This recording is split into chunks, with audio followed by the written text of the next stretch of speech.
Hi friends, so I thought I'd pick a nice spot out in the garden to talk about the failed coup that happened in Venezuela over the last 12 hours. Well, the active part of the coup anyway. So I'm not going to pretend to know everything that took place, and I'm not going to give a summary of that. But it was very disturbing to see all the US neocons cheering for this military coup led by Guaido and Leonardo Lopez, I think his name is. And they've, of course, Leonardo Lopez, who was under house arrest because he was part of the violent Garimbas, and he's been under house arrest for a while. How he got out from that house arrest, and he was part of this military coup, which actually was a very, and anyway, he ended up going to the Chilean embassy with 25 of his little military band, and then he went to the Spanish embassy, and he called that a personal choice. And then, of course, he's fled to Brazil. So I guess he knows that a lot of the public of Venezuela, the Bolivarian revolution, don't really entertain traitors. They don't sort of, here's Alia, she's got a little bird be safe collar on again. I thought I'd point that out. No, we don't like to dress up our cats. So Leonardo Lopez has fled to Brazil, and Maduro supporters who don't want neoliberalism in their country, they don't want their resources stolen. As the US empire has stated, they've got a great interest in the oil in Venezuela. They don't take kindly to traitors. And who would? I mean, can you imagine if somebody was inviting a military invasion of your country so that the mafia type US empire could come in and steal your resources and privatize everything and make your life a living hell and return it to, and you know, they've been making their life a living hell with the economic sanctions, which are an act of war, really, the crippling economic sanctions. And of course the mainstream media are reporting nonsense as usual since this military coup took place, even to the point of saying that Maduro was talked out of fleeing to Cuba by Russia. These people are shameless, really, the sort of stuff that they put out, the mainstream media. And Marco Rubio was salivating at the thought of, you know, this military coup. And he was tweeting at 3 a.m. in the morning, getting very excited. So anyway, it was badly planned, this military coup, even though it was US-backed, badly planned. From my understanding, coups usually take place in the night time, and they usually do it very quickly, and they take over points that they take over the sort of different media, and they sort of storm different places, and they basically do it in a kind of a very coordinated way and a planned way. And this one has just been sort of all over the place, not very well planned, thank goodness. And so that's a very good thing that it wasn't planned properly. Or, you know, as somebody suggested, it could have even been made that way so that that Maduro arrests Guaido, or worse, or, you know, there maybe even the opposition is hoping that Guaido gets killed, so that you know, so that's even more reason to give an excuse, not that they need any, give an excuse to the US, you know, Washington, to go in and do a military invasion. What's sort of disturbing to me is that I heard that Erik Prince, who is that sort of Christian fascist, he used to have Blackwater, which committed all these terrible atrocities in Iraq. Erik Prince has now got a, it's called Academy, I think, is what Blackwater is called now.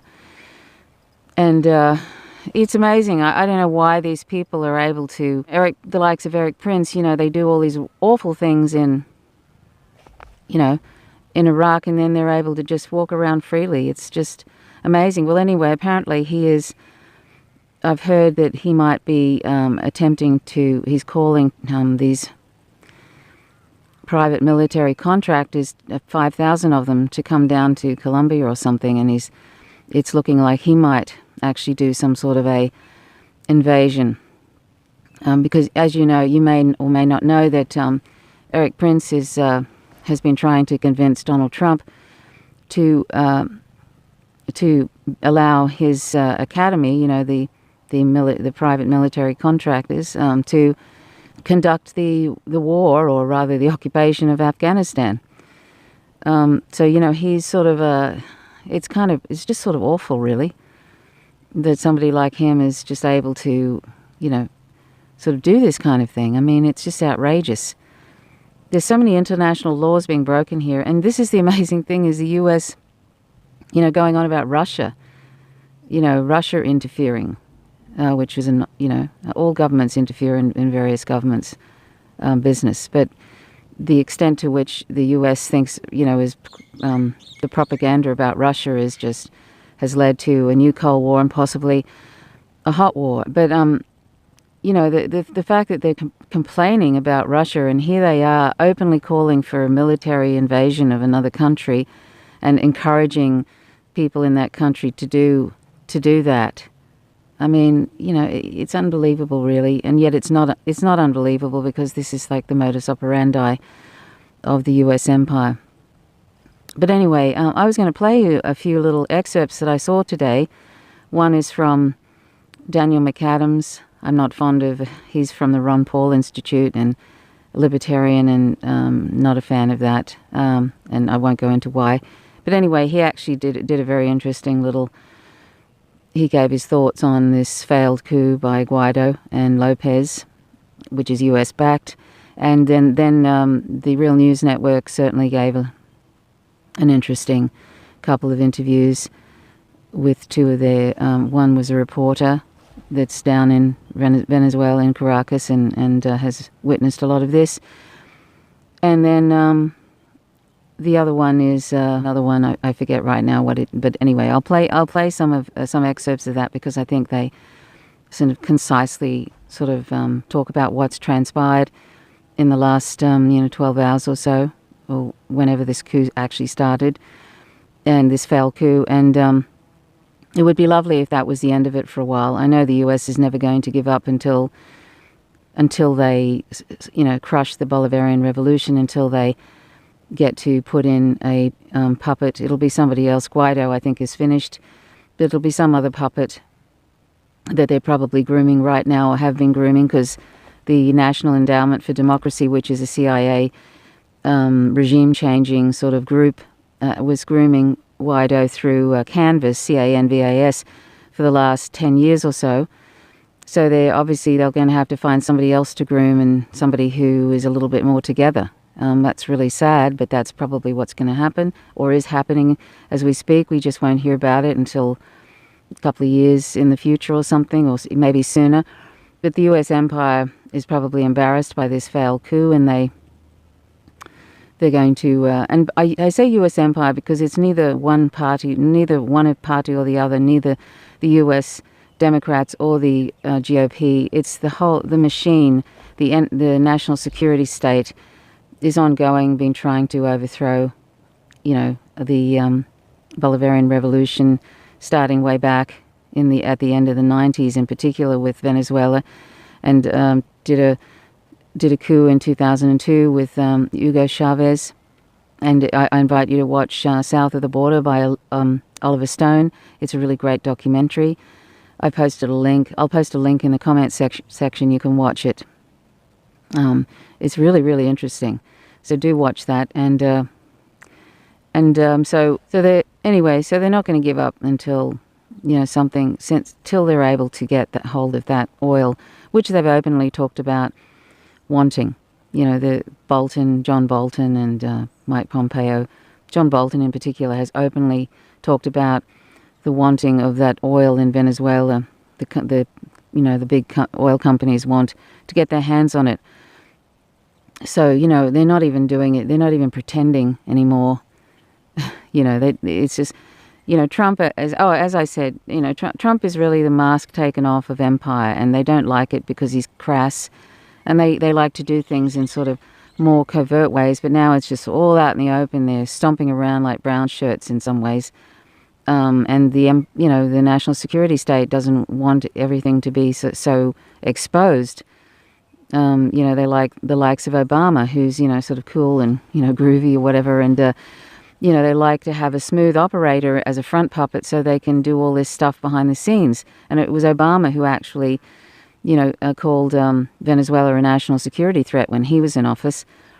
So they keep this narrative going about Venezuela and these people, that Nicolas Maduro was a dictator and all this sort of stuff. If Nicolas Maduro was a dictator, Guaido would be dead, and so would Leopoldo Lopez, people like that. And there would be major clampdowns on any protesters, the very affluent protesters that support Guaido. There'd be a lot of carnage, Anyway, and if they cared, the US claims to care about, as they always do, humanitarian reasons for everything. But we know that's just nonsense. If they cared about humanitarian reasons, they would be invading Saudi Arabia, and they'd be invading Israel, particularly after Saudi Arabia beheaded 37 people, and they were Shia, and one of them was 16 years old, and he was beheaded and tortured before he was publicly beheaded, for texting about a protest. That's a 16-year-old.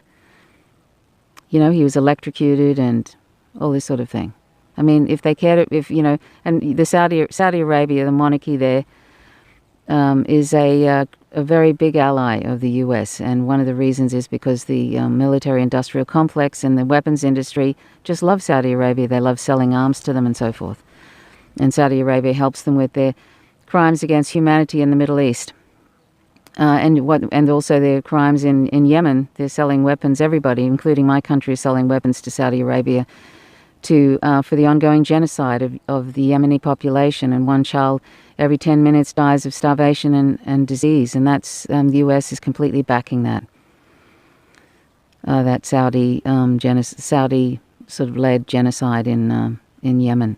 So if the US cared about humanitarian causes and about the population of various countries, it's just a terrible joke at this point. It's really, really sad. Anyway, that's really all I wanted to say about this failed coup in Venezuela. It was sort of awful just before I went to bed, because I'd heard about it at about 11 o'clock last night. Here's Swifty. I heard about, we adopted Swifty when he was 11 and a half. That was a couple of years ago. Anyway, so I heard about this about 11 o'clock last night, because I live in the Southern Hemisphere and in Tasmania, and I just thought how sad. It's just so awful to sort of have this spectre of U.S. empire constantly trying to destroy that country, and so many people will be killed if they have their way. So many. A lot of poor people live in Venezuela. Well, they're actually a lot better off than they were before Chavez got into power. Things have improved so much for most of the Venezuelan population, and the people that want to overthrow Maduro are actually wealthy Venezuelans who want privatization everywhere, and they're usually sort of white people, or I should say much lighter skinned. It's just sort of so sad. This goes on and on and on. And, it must be awful to live with that spectre of that awful empire hanging over you all the time, and always looking for opportunities to mess with the infrastructure, like the electrical power outages, which the US was actually cyber meddling kind of thing in their power outages. Imagine having that all the time, going on and on and on. And all you're trying to do is live in peace and have some social equality in the country. And you've got this awful empire hanging over and trying to mess with you constantly and trying to destroy your way of life. It must be awful. We've had the US meddle in this country. I've talked about it before. I'm not going to go into it, but they meddle all the time. And my government actually supports this idiot Guaido.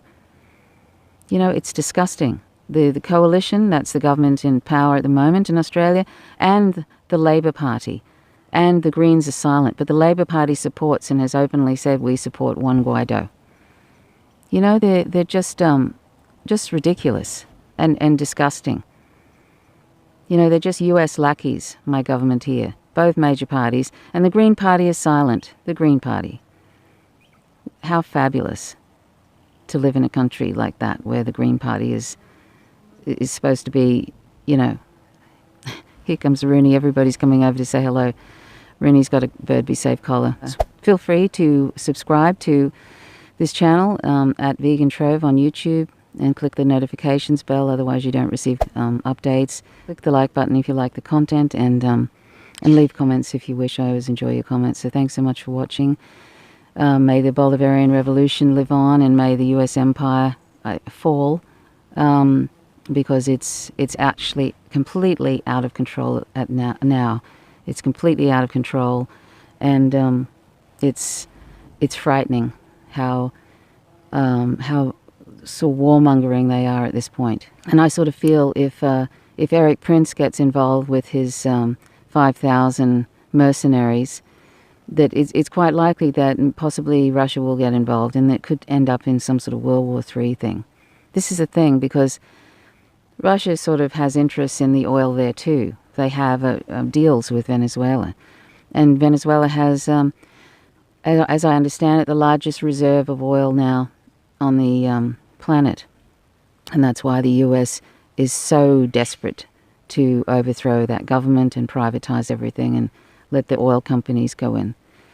And so Russia can see anyway that every country that is overthrown by the US is one more threat to them, because they're already being threatened by the US, and they're already, China is being threatened, and you know, there's basically, but the good news is that all these countries that are being threatened are all coalescing together and forming, it's becoming a multipolar world instead of unipolar. Instead of the US calling the shots, it's actually becoming multipolar, and that's one of the reasons too that they want to invade Venezuela, because the Venezuelan government is for that, a multipolar world, and also because they're socialist as well. They're a socialist-like sort of country, and that's absolutely anti-capitalism as far as the US is concerned, and they can't have that. But there's a more of a move for a multipolar world, and the US empire is like a wounded, if I can put it this way, without meaning to be speciesist, but like a wounded animal flailing around and just lashing out at everyone because they're falling and they're losing power, and they can see it, and so that's why they're more and more dangerous, because they can see that they're falling and that they're failing. They're a failing empire, and it's only a matter of time before that'll be the end of the empire. It happens to all empires. All empires end. The Roman Empire, and this is going to end too, but it's going to end, it's going to be very dangerous before it does end, and that's the worry. So anyway, thanks so much for watching. Till next time, bye for now. Well, I wonder how much in control he really is, or whether someone else is pulling the strings. I mean, the whole thing is rather farcical.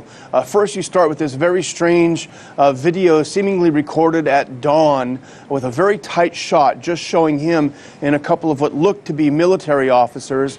There's a military base apparently in the background, unless it's a green screen or something, making it look like he now controls the base. The whole thing is very carefully scripted and as I say, slightly farcical, because after that, really nothing transpired. Nothing melded together. A couple of so-called military troops who turned to his side, who were arrested, said they were brought out by subterfuge. Their officers told them that they had to go out there. So the whole thing really has fizzled at this point. Well, and a lot of this has to do with the United States and their involvement. I mean, you have Senator Marco Rubio down in Florida. I mean, he has been on a Twitter storm, basically trying to do everything he can to encourage people against Juan Guaido, or to encourage people to support him. There's been a lot of threats made by the U.S. leadership, yet Maduro is still in power. So are these empty threats, or is this kind of the support for this aggressive strategy with Venezuela that we saw a few weeks ago starting to decrease here on American soil? Yeah, you could almost see Rubio drooling. His first tweets are time-stamped at like 3 in the morning. He's up furiously telling people, and talk about something unseemly for a U.S. senator, telling people to go to the streets in a foreign country and overthrow their government. You know, it's really unheard of. It's very ironic that a lot of these people, Rubio, the neocons, and even a lot of people in the Democrat side who were just recently, for the last 2.5 years, talking about how horrible the Russians are interfering in our elections. Here they're openly not only interfering in the elections in a foreign country, but telling foreign people to rise up and overthrow their own government. It really just shows how arrogant these people are. I mean, it's just really incredible. Well, okay, so let's just say Guaido is successful and he's able to actually overthrow the government. Have we seen any plans presented by Guaido or Guaido's team on how they're going to actually set up a democratic government? And more importantly, the elections that follow this, how are they going to hold these? Do we see any plans coming out of his organization or the United States for that on how they're going to guarantee a democracy in the future for Venezuelans? Well, first of all, I don't see any chance. I think today was really the last nail in the coffin of Guaido. This was his big chance. This was his big stage appearance. And I think this is all over. I think perhaps the whole thing was staged or scripted for Guaido to get arrested. You know, he's a lot more value to the opposition in Venezuela now, arrested or even dead, because they need a casus belli to try to motivate people, to try to motivate the military, because it's very clear from the people in the streets and from the military not turning that, frankly, despite what John Bolton's fervent wishes are, Maduro, for better or for worse, is genuinely supported. So when the U.S. talks about we're going to support the people in Venezuela, well, what people are they talking about? The people who support their government don't count? Well, so moving forward then, so let's just say it is squashed today, and you talk about Juan Guaido. First of all, where does he go from here? What can he do and not be seen as kind of a traitor to his country if Maduro is able to hold on to power? But more importantly, can the United States and the United States government actually get along with a government still under Maduro going forward? Because there are some major economic issues in the sanctions that the U.S. is putting on them that are causing a lot of this to occur. This is where President Trump, you know, if he doesn't know what he's doing, he certainly allowed himself to be boxed in by the neocons. He should have known better. Now he's in a situation where he can't back down. The only thing he can't back down and have negotiations, as they should do, or urge the Venezuelans to work this out on their own. He's committed the U.S. to regime change in Venezuela, and his policy options now are few and far between. So it really is another neocon disaster that President Trump is facing, and he brought it on himself. But that's the thing, Daniel. You and I both know President Trump is not going to admit a loss anywhere. So how does he get himself out of this situation? At the very least, how can he say, you know what, we tried, or some way the U.S. is winning? I find it very hard right now for the U.S. to find a way with Maduro's power to even say we helped in some positive way in this situation. Well, can you imagine if you and I, Scotty, went down to the mall with a bunch of soldiers and said, we're going to overthrow the government, and we started firing? You know, we would face the wrath, rightly so, of our government. I think if Maduro is the legitimate president, or is the president of Venezuela, now he has an obligation to do something about a military coup staged on his soil. Maybe that's the whole idea. Maybe that's the whole idea of Bolton and his gang, is to provoke some reaction like this. Maduro simply can't ignore what happened today, as farcical as it was. There's no question that Guaido, the opposition, would not have gotten to the point where they are today without the direct, explicit, and very aggressive backing of the Trump administration. And of course, Trump has made clear, as have all his advisors, that a military option's on the table. I think it's curious that just recently reports came out just in the past few hours that Erik Prince, former founder of Blackwater and mercenary companies, has offered mercenaries to go to Venezuela. That may have already happened. Sometimes the news gets out after the fact. So, you know, I think that it's absolutely clear that the opposition has been propped up by the United States. The U.S. has played an ongoing aggressive role. I've been denouncing it now for over 15 years in trying to undermine first the Chavez government, now Maduro's administration. And certainly there are many in Venezuela who would hope for change in their country, but they don't want a U.S.-backed regime in place. They don't want a far-right imposed regime that answers to foreign interests, which is what we're seeing take place in the country. And I do believe it's a very dangerous situation in Venezuela. There could be, violent conflicts ahead. and that without, this explicit backing of the United States, that we wouldn't be seeing the level of, chaos that's taking place in the country today, as well as the sanctions that have been imposed that have exacerbated Venezuela's humanitarian crisis and the difficulties that a majority of Venezuelans are facing on an economic level in the country. Ava Gollinger, I want to thank you very much for being with us, Venezuelan-American journalist who served as legal advisor to the former Venezuelan President Hugo Chavez.